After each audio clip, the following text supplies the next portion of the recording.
Mercurio y Venus. Dos mundos hostiles con destinos muy diferentes. Uno está vivo, repleto de peligrosas fuerzas de la naturaleza. El otro es un cadáver planetario, labrado por millones de impactos a gran velocidad. Ambos nos demuestran la peor cara de los planetas en los que algo salió mal. Mercurio y Venus, los planetas interiores.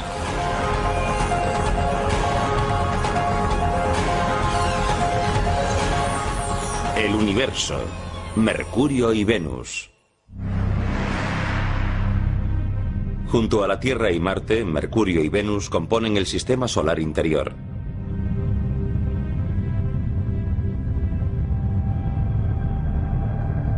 Júpiter, Saturno, Urano y Neptuno, los planetas gaseosos más alejados del Sol, son los planetas exteriores del sistema solar.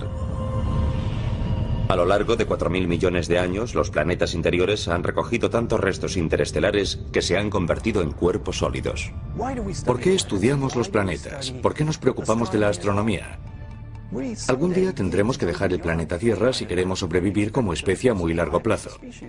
Y necesitamos saber qué hay ahí fuera y cuál es la naturaleza del universo. Estudiamos mundos en los que todo es exótico. Pero los procesos físicos y químicos básicos son los mismos que rigen aquí en la Tierra. Nos separan millones de kilómetros de nuestros vecinos rocosos.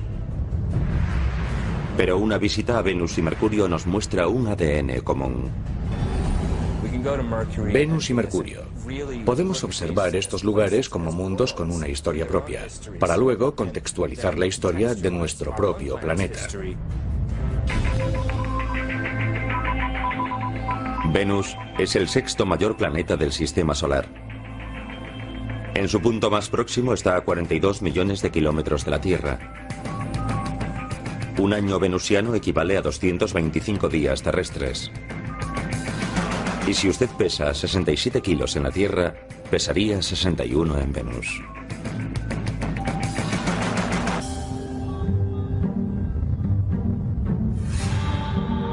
Venus. Cuando los antiguos romanos miraban al cielo, se sentían cautivados por su imponente presencia. Bautizaron el planeta con el nombre de su diosa del amor y la belleza. Su presencia en el cielo resulta tan hermosa que la relación parece obvia. Venus se ha considerado durante mucho tiempo como la hermana de nuestro planeta por su composición, gravedad, densidad y tamaños similares. Venus y la Tierra son casi gemelos en muchos aspectos. Tienen casi el mismo tamaño. Venus es ligeramente más pequeño que la Tierra. Si la Tierra fuese un balón de baloncesto, Venus sería uno de fútbol, un poco menor. Y Venus es el planeta más cercano a la Tierra, por lo que durante mucho tiempo se consideraron literalmente planetas gemelos. Durante siglos, los científicos pensaron que su gemelo, al igual que la Tierra, era un planeta cubierto de océanos profundos, fértiles bosques pluviales y con un clima que permitiría albergar vida inteligente. Antes de la era espacial se pensaba que Venus sería muy parecido a la Tierra, pero cuando llegamos allí y comenzamos a explorarlo, descubrimos que las condiciones eran muy diferentes. Resultó que Venus no era tanto una hermana exótica de la Tierra como una gemela malvada. Son dos planetas muy similares en cuanto a las propiedades de su masa que evolucionaron hasta estados muy diferentes, y eso representa un problema interesante en la comprensión de la evolución planetaria. Es una especie de experimento controlado, dos planetas similares, una evolución de 4.000 millones de años. ¿Y por qué son tan diferentes? Primero, algunas diferencias básicas. Venus ha sufrido numerosos impactos de meteoros. Uno de ellos tan intenso que algunos científicos creen que podría haber invertido la rotación del planeta. La rotación de Venus es muy lenta. Tiene lo que llamamos una rotación retrógrada. Rota en sentido contrario a todos los demás planetas. Debido a su rotación retrógrada, el Sol sale por el oeste y se pone por el este. Y los días de Venus son largos. Entre un amanecer y el siguiente transcurren unos 8 meses terrestres. Pero su órbita y sus días no son lo que hacen de Venus un planeta inhabitable. En parte, es su terrible clima. Con una temperatura de 480 grados centígrados en la superficie, Venus es el planeta más caliente del sistema solar. Una visita a Venus terminaría antes de empezar. Tardarían unos segundos. Quizás solo un segundo en morir abrasados. A un astronauta sentado en Venus sin un traje espacial se le tostaría la piel, se cocería como un pavo en un horno, pero mucho más deprisa. El terrible calor lo causa un proceso llamado efecto invernadero, el mismo que mantiene la Tierra con un clima controlado y rebosante de vida. Pero un examen más atento de Venus nos indica que este rasgo común puede ser un ciclo vital y un ciclo mortal.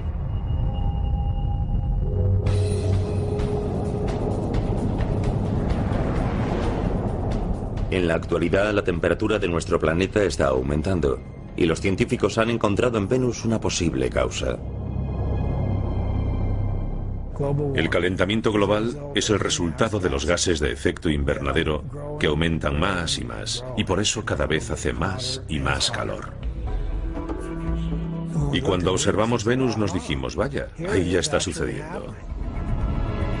En los años 90, después del lanzamiento de la nave Magallanes, los vigilantes planetarios comenzaron a observar Venus para ver lo mal que podían llegar a ponerse las cosas aquí en la Tierra. La exploración del espacio nos ha dicho muchas cosas sobre la Tierra y el medio ambiente. Y de hecho el efecto invernadero del que todo el mundo habla ahora a causa del calentamiento global fue descubierto en Venus. Lo que descubrieron sobre Venus arrojó nueva luz sobre lo delicado que es el efecto invernadero de la Tierra. Venus no siempre fue así de caliente. Creemos que en el principio de su historia era más parecido a la Tierra en su superficie y perdió sus océanos debido a lo que llamamos un efecto invernadero desbocado. Así que Venus es un ejemplo de que en un planeta puede producirse un cambio global en el peor de los casos posibles. No tendríamos que convertirnos en Venus para encontrarnos con problemas. Bastaría con un leve movimiento en esa dirección. El valor de este estudio es que nos permite probar nuestros modelos climáticos. Por medio de los modelos generales de circulación por ordenador, los científicos pudieron calcular el incremento de la temperatura en la Tierra basándose en la cantidad de gases de efecto invernadero en Venus. Pero, ¿cómo funciona en Venus el efecto invernadero que hace que sea tan caliente? Esto es Biosfera 2. Situado cerca de las montañas Santa Catalina en Arizona, fue construido por un grupo de investigadores para profundizar en la idea de colonizar otros planetas. Es el mayor invernadero de la Tierra. Biosfera es el ejemplo perfecto de un invernadero, con paneles de vidrio que dejan entrar el sol y contiene un aire muy caliente. Los rayos solares que atraviesan los paneles de vidrio elevan la temperatura del interior. El aire se calienta y no puede ascender verticalmente hacia la atmósfera por culpa de las paredes. Las ventanas atrapan el calor, calientan el edificio y proporcionan a plantas y árboles un clima habitable. En Venus, los gases de efecto invernadero no atrapan el calor del Sol, pero ralentizan en gran medida la velocidad a la que puede escapar. En cualquier planeta, el efecto invernadero consiste en el aumento de la temperatura de la superficie debido a que los gases de la atmósfera atrapan el calor al tiempo que dejan pasar la luz solar. Estos mismos gases invernadero que en Venus serían fatales para nosotros, son esenciales para la vida en la Tierra. Sin el efecto invernadero, la temperatura media estaría muy por debajo del punto de congelación. Los océanos estarían casi completamente helados y quizás no habría vida en la Tierra.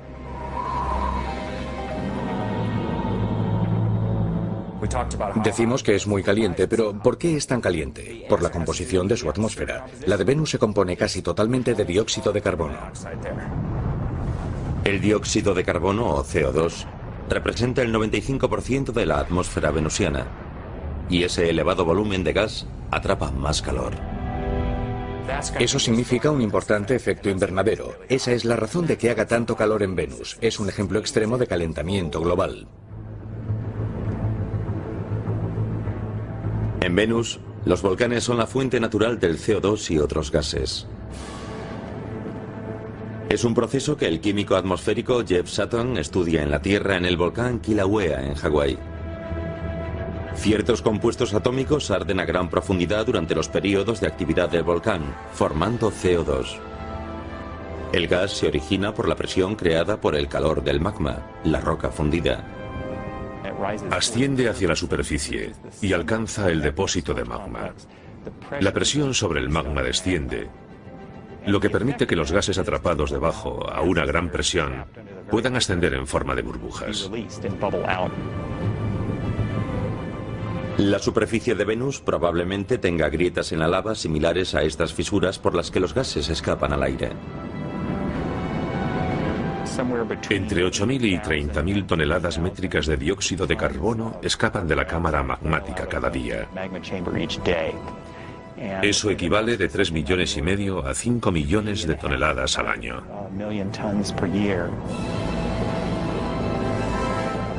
Y eso solo un volcán de la Tierra. Venus tiene más volcanes activos, y eso significa más gases calentando la atmósfera. Y todo ese CO2 se acumula en la atmósfera de Venus, con lo cual se calienta más.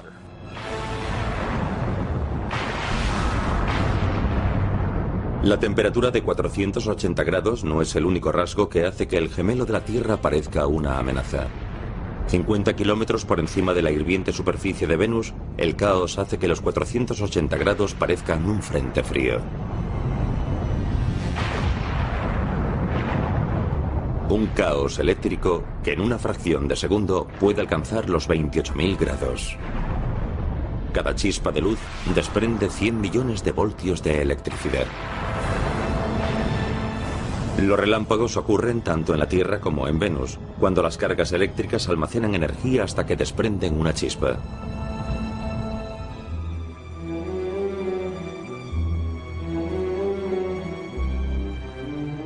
Mears Oppenheim enseña física planetaria en la Universidad de Boston.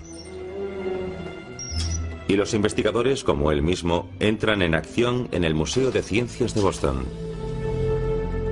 En estas demostraciones sobre los rayos, unas cúpulas de 10 metros de altura están listas para simular la generación de rayos en Venus. Y entonces comienza el espectáculo.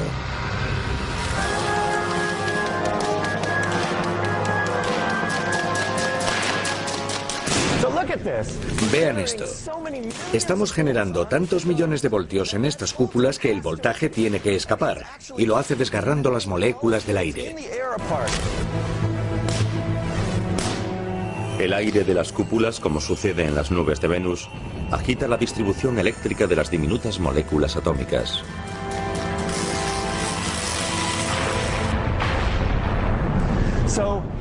Las moléculas divididas producen luz al reagruparse.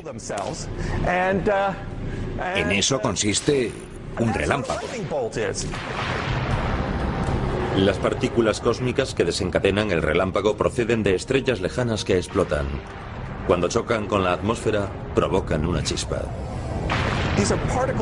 Esas partículas llegan de muy lejos y golpean la atmósfera, provocando una lluvia de partículas cargadas.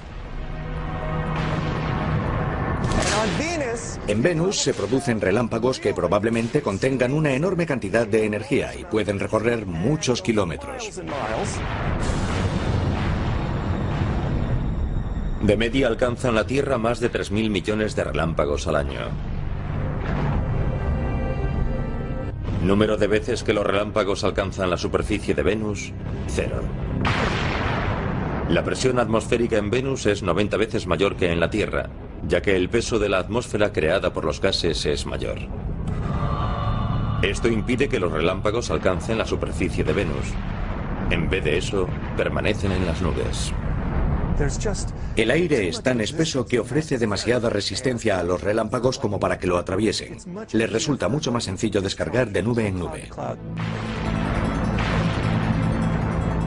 Y dejando aparte su aspecto, las nubes de Venus no tienen nada en común con las de la Tierra.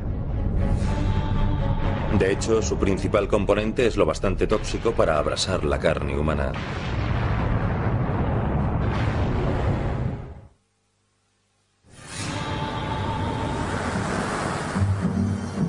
Desde la Tierra se puede ver a Venus titilar como si fuese una estrella matutina y vespertina. No es precisamente un planeta esquivo, y el hecho de que brille tanto en el cielo no se debe solo a que es el planeta más cercano a nosotros, sino a que está totalmente cubierto por esas nubes brillantes y reflectantes. El 80% de la luz solar rebota en las nubes que cubren el planeta.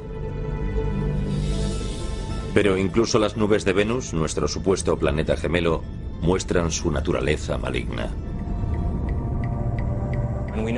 Sabemos que las nubes de Venus están formadas de ácido sulfúrico, de ácido de batería, por así decirlo. Y ese ácido sulfúrico se forma a partir del dióxido de azufre que procede de los volcanes de la superficie. Al igual que sucede con el CO2 del efecto invernadero, la presión del gas empuja el dióxido de azufre a la superficie a través de las fisuras volcánicas.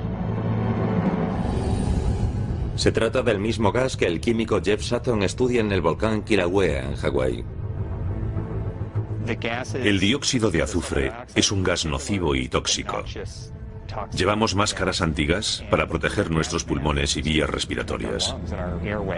El dióxido de azufre se combina con la humedad del interior de la nariz y la garganta y forma ácido sulfúrico. El ácido sulfúrico no es nada agradable.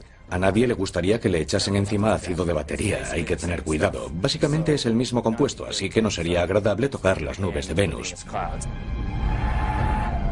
Si el viajero consiguiese sobrevivir a las nubes ácidas de Venus, los relámpagos, el aire tóxico y el calor, ¿qué aspecto tendría la superficie de Venus?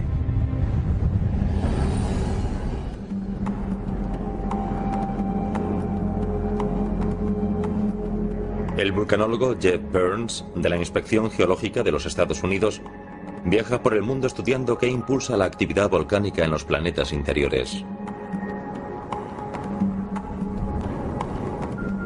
Cuando Burns se imagina la superficie de Venus, piensa en la tierra baldía, oscura y sobrecogedora de los campos de lava de Kilauea, en la gran isla de Hawái. Es muy instructivo poder venir a estudiar este volcán y compararlo con los fenómenos volcánicos ocurridos en la superficie de Venus, ya que aquí podemos estudiarlo sobre el terreno. Incluso podemos tomar muestras y examinarlas minuciosamente. Los geólogos creen que el número de volcanes de Venus supera con mucho los aproximadamente 1500 que hay en la Tierra. En Venus las estimaciones van desde 100.000 a más de 1 millón de formaciones volcánicas. Con tal cantidad de volcanes, la roca de lava cubriría el 70% de la superficie de Venus, al igual que cubre la mayor parte de Kilauea. El suelo se solidifica cuando la lava se enfría y se convierte en roca. Las rocas de la Tierra nos permiten estudiar, por analogía, las de otros planetas. Las rocas basálticas son las más parecidas a las llanuras de Venus. El basalto es un tipo de roca volcánica más común en Venus y en todo el sistema solar interior. Los minerales se congelan y se convierten en pequeños cristales. Una transformación total desde su aspecto al surgir del volcán. Cuando la lava fluye por la superficie, es incandescente, normalmente de color rojo. Pronto se forma una pátina plateada en su parte superior que, en unas pocas semanas, se vuelve negra, como la lava que ven a mi alrededor.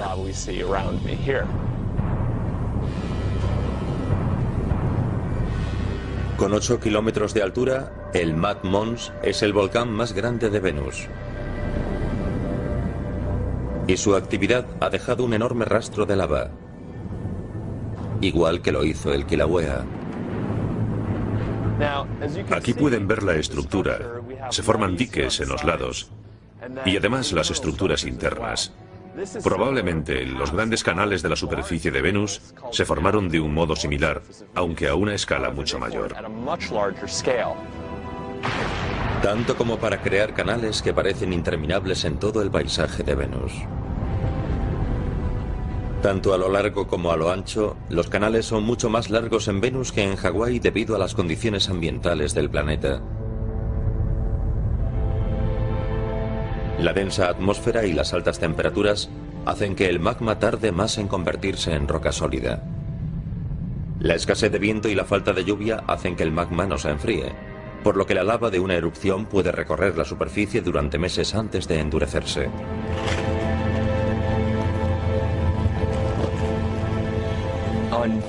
En Venus esperaríamos ver capa sobre capa de rocas volcánicas. Todas serían relativamente negras y de composición basáltica. Probablemente contendrían toques de color rojo debido al hierro oxidado. Normalmente, el flujo de la lava basáltica forma cristales cortantes.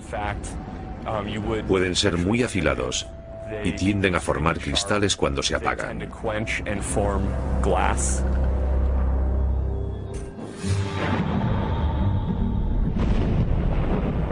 Y todavía falta el cielo. La densa capa de nubes venusianas dispersa la mayor parte de la luz directa del Sol. Durante el día, la superficie de Venus sería mucho más oscura que la de la Tierra. Además, la luz se dispersa mucho más y habría menos sombras. Todo aparecería más uniformemente iluminado en su superficie. Y debido a la composición de la atmósfera, todo tendría un tono más anaranjado.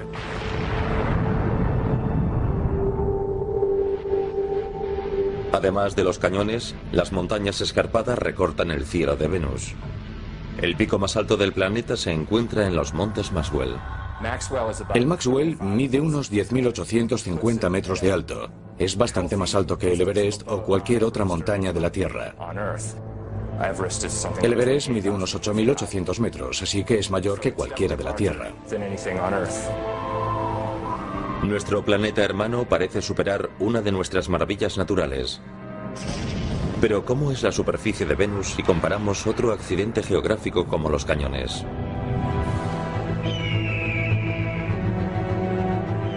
El Gran Cañón, un abismo erosionado por el río Colorado durante más de 250 millones de años. Cuando la meseta de Colorado se elevó hace millones de años, proporcionó al agua más energía para abrirse paso a través del cañón y erosionar las rocas. Los enormes cañones de Venus también fueron formados por la erosión, pero no la de un río. Los sistemas volcánicos pueden erosionar cañones si su flujo es muy fluido. Los materiales muy viscosos no erosionan tanto como el agua. El Gran Cañón no es más que una parte del sistema del río Colorado, pero incluso considerando su sistema como un todo, ni siquiera se acerca a la longitud de los canales más largos de Venus. Si los antiguos romanos hubiesen sabido de los volcanes, las nubes ácidas, los relámpagos, el aire tóxico y el calor hirviente, quizás no hubiesen bautizado a nuestro malvado planeta gemelo con el nombre de su diosa de la belleza y el amor. Resulta irónico porque, evidentemente, los griegos y los romanos no sabían nada de las condiciones de Venus. Y ahora que lo estamos explorando un par de miles de años más tarde, descubrimos que no es realmente de nuestro agrado.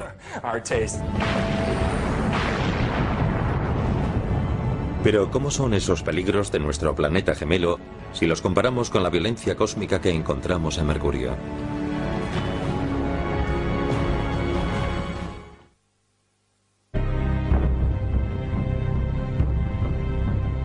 A 77 millones de kilómetros de la Tierra, las colinas cubiertas de polvo y las desiertas llanuras de Mercurio se extienden hasta donde alcanza la vista. Es un lugar sin color. Carece de los colores que encontramos en Marte, la Tierra o incluso en Venus.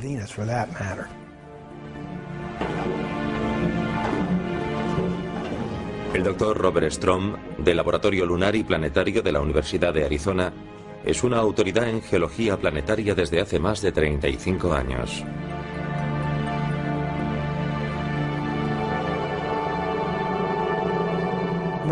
Mercurio es el planeta más interior y es bastante diferente a cualquier otro del sistema solar. Mercurio, a 58 millones de kilómetros, es el planeta más cercano al Sol. Es un planeta sin lunas conocidas. Mercurio no tiene atmósfera y puede verse a simple vista desde la Tierra durante las horas del crepúsculo.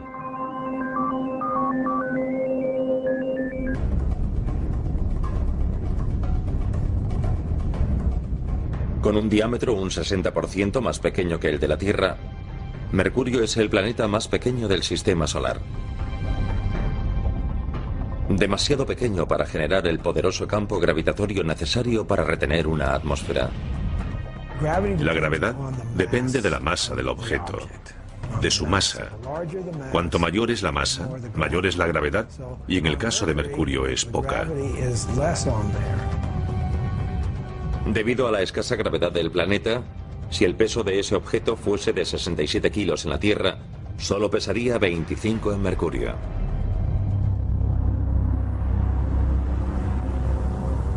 El tamaño de un planeta sí importa cuando hablamos del calor interno necesario para tener actividad geológica.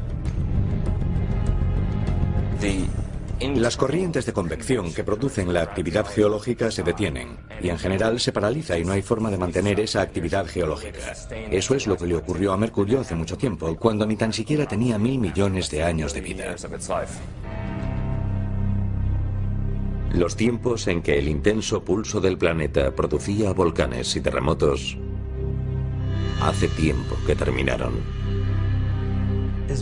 ¿Es Mercurio un planeta muerto? ¿Qué quiere decir muerto? ¿Hay actividad en su interior? Probablemente no. Seguramente no hay ninguna actividad. Esencialmente es un planeta muerto y lleva muerto unos 4.000 millones de años. Pese a ser un planeta muerto, Mercurio sigue en movimiento. Bautizado por los antiguos romanos con el nombre del veloz dios mensajero, Mercurio orbita alrededor del Sol en 88 días terrestres. Es el más rápido de los planetas.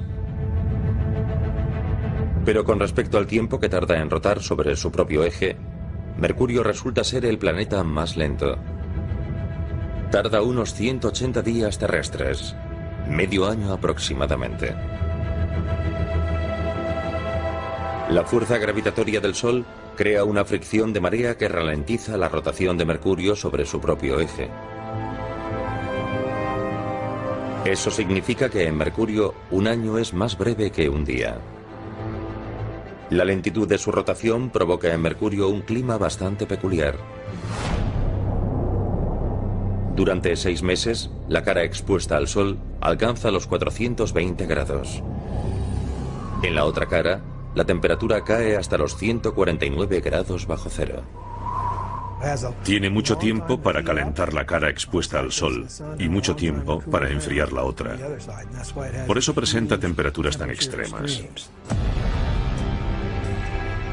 A pesar de su proximidad al Sol, podríamos decir que Mercurio es la oveja negra del sistema solar. Su cielo siempre parece una noche estrellada. Su cielo es negro.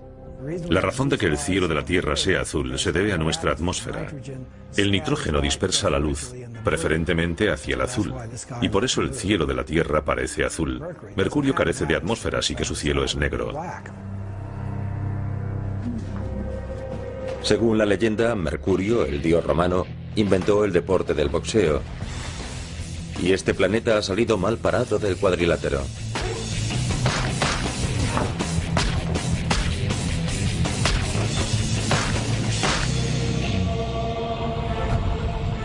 Mercurio ha recibido el impacto de millones de meteoros y asteroides en su superficie, debido a que carece de una atmósfera que lo proteja.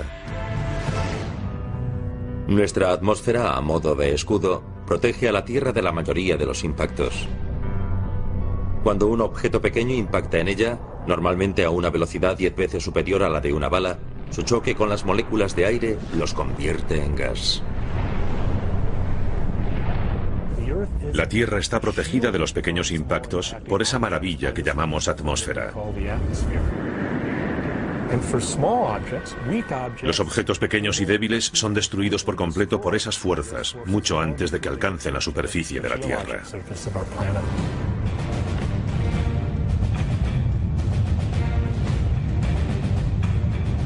En Mercurio, que carece de atmósfera, los asteroides y meteoros impactan a toda velocidad.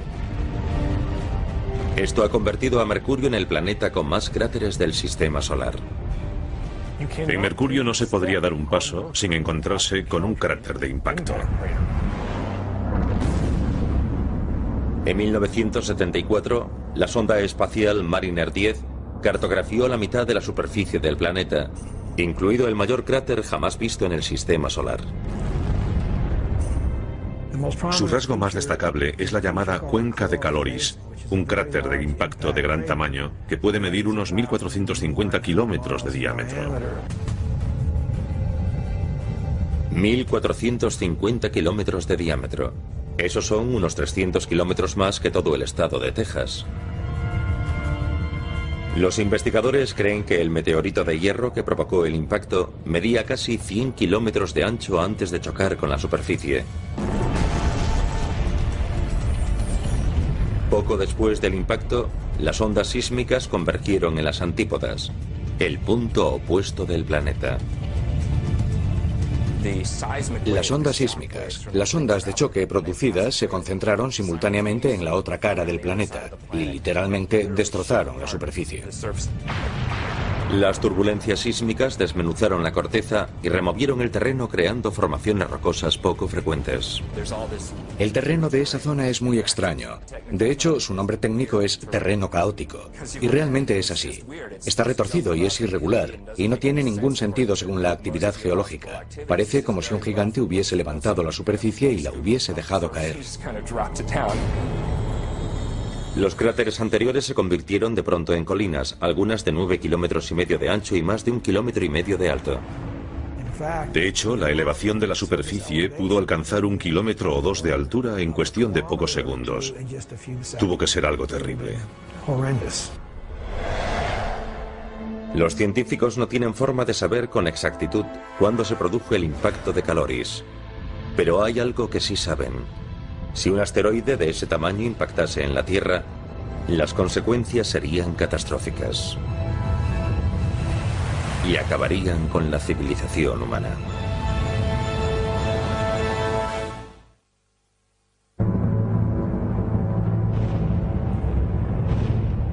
Innumerables impactos de meteoros y asteroides han sembrado Mercurio de cráteres y mellas. Mercurio tiene un aspecto desolador, el de un cadáver planetario. La superficie de la Tierra también puede sufrir este bombardeo. El del meteoro de Arizona es uno de los cráteres terrestres mejor conservados y más parecido a los de Mercurio. Esta cuenca en el desierto ha permitido a los geólogos comprender mejor lo que ocurre cuando un meteoro impacta en la superficie de Venus.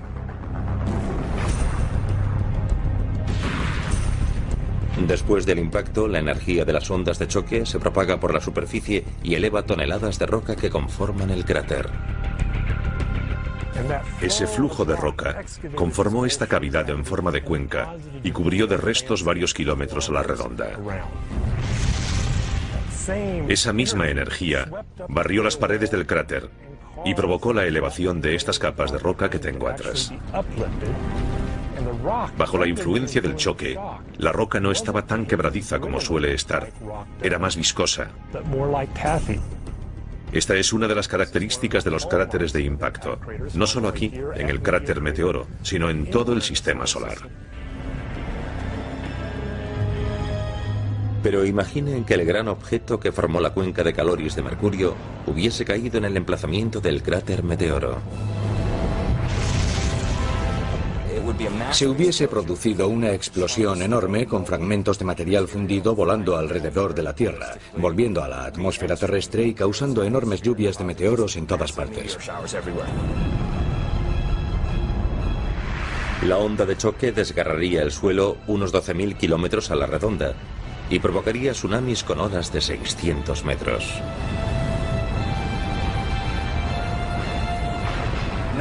Por toda la Tierra se propagarían tsunamis enormes que inundarían la mayoría de las costas.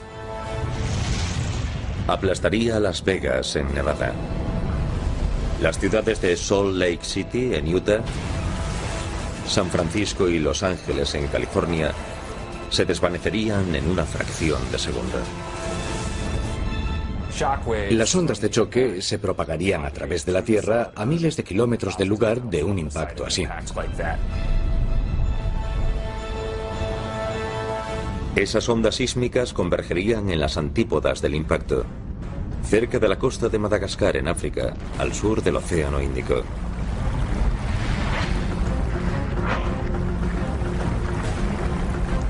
Inesperadamente, una sierra emergería de pronto del fondo marino y formaría un terreno caótico como el de Mercurio. Con un objeto tan grande se produciría un terremoto increíble en todos los lugares de la Tierra. El cráter Meteoro no sería más que una muesca en la superficie comparado con la huella dejada por un impacto del mismo tipo que el de Caloris. Sus consecuencias harían desaparecer la cuarta parte del área continental de los Estados Unidos. Si cayese en Arizona, un objeto de ese tamaño barrería buena parte de la costa oeste de los Estados Unidos. Literalmente cambiaría la línea de costa en un instante.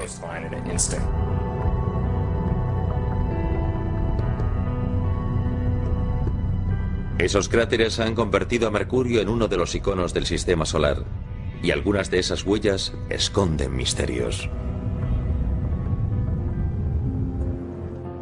Cuando el radar del Observatorio de Arecibo en Puerto Rico enfocó los polos de Mercurio, mostró algo que dejó perplejos a los astrónomos.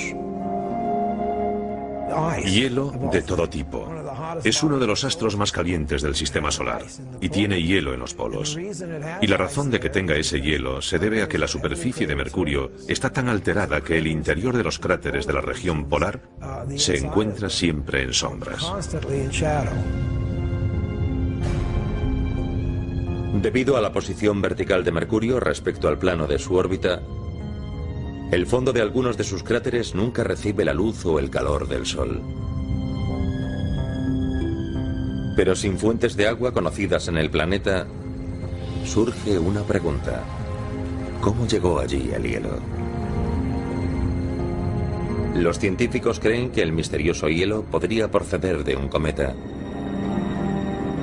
Formados por roca, polvo, gases y hielo, los cometas proceden de los confines del sistema solar, donde la temperatura es muy inferior. ¿Podría estar ese hielo en el fondo de cráteres que están permanentemente en sombras o podría ser hielo cubierto por una capa de polvo que lo protegiese de la luz solar? No lo sabemos. Además de las colisiones de estos cometas, existen otros cráteres en Mercurio que no fueron causados por nada que cayese del cielo. Por el contrario, esos agujeros fueron creados por una fuerza de la naturaleza similar a las de la Tierra, que se generó en las profundidades del planeta.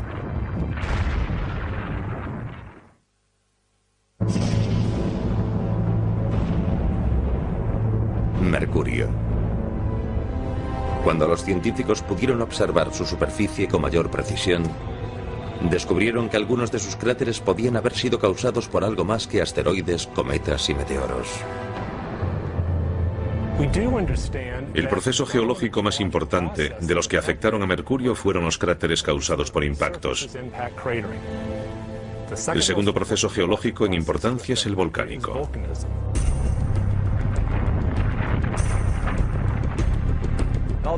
Aunque no hayamos visto pruebas concluyentes de volcanes en Mercurio, creemos que se produjeron erupciones volcánicas en el pasado.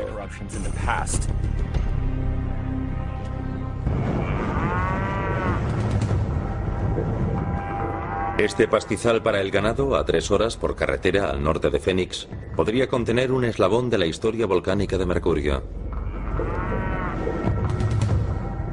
Las colinas con cráter son volcanes extintos llamados conos de cenizas, y los geólogos sospechan de la existencia de otros parecidos en Mercurio. Esto es un cono de ceniza, y como pueden ver detrás de mí, tiene un gran cráter en el centro muy característico. Estos volcanes son distintos de los conos de ceniza de Mercurio. Debido a la menor gravedad de Mercurio, creemos que sus conos de ceniza son mucho más anchos y llanos. Todos los volcanes entran en erupción cuando la presión que ejerce el magma, la roca fundida que contiene, es mayor que la fuerza de la roca que la contiene. La presión aumenta por dos razones: demasiado magma y demasiado gas. Y cuando la presión aumenta en un volcán, suele tener un lugar por el que salir. La lava sale a la superficie y entra en erupción con una explosión. Se produce una zona de apertura y lo que se conoce como una fuente de lava. Si la presión es lo bastante elevada, su fuerza puede disparar lava a más de 30 metros de altura en la Tierra. Pero en Mercurio, con una gravedad tan baja, la fuente podría elevar la lava a una altura de 30 pisos.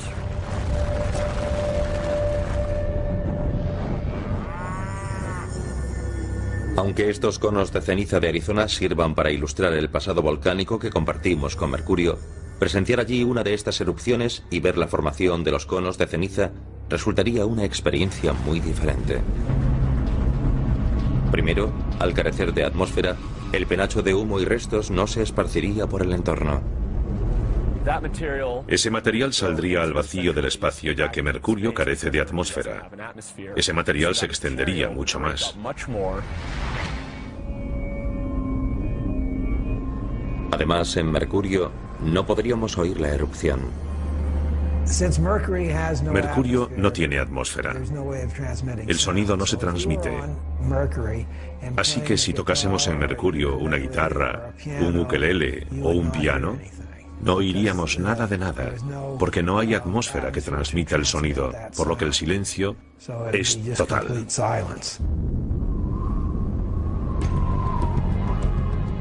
En 1974, la Mariner 10 examinó solo el 45% de la superficie de Mercurio en una misión con asistencia gravitacional. 30 años más tarde, la NASA lanzó la nave Messenger. Este satélite cartografiará todo el planeta y transmitirá los datos a los científicos ansiosos por responder a todas las preguntas. Quiero ver el otro lado. No sé lo que hay allí, y es algo que llevo esperando 35 años. ¿Será igual que la cara que conocemos? ¿O será algo muy diferente? Pero aunque ya se están reuniendo fondos para explorar en un futuro este extraño enano del sistema solar, quizá no lleguemos a averiguar lo parecidos o diferentes que somos de él.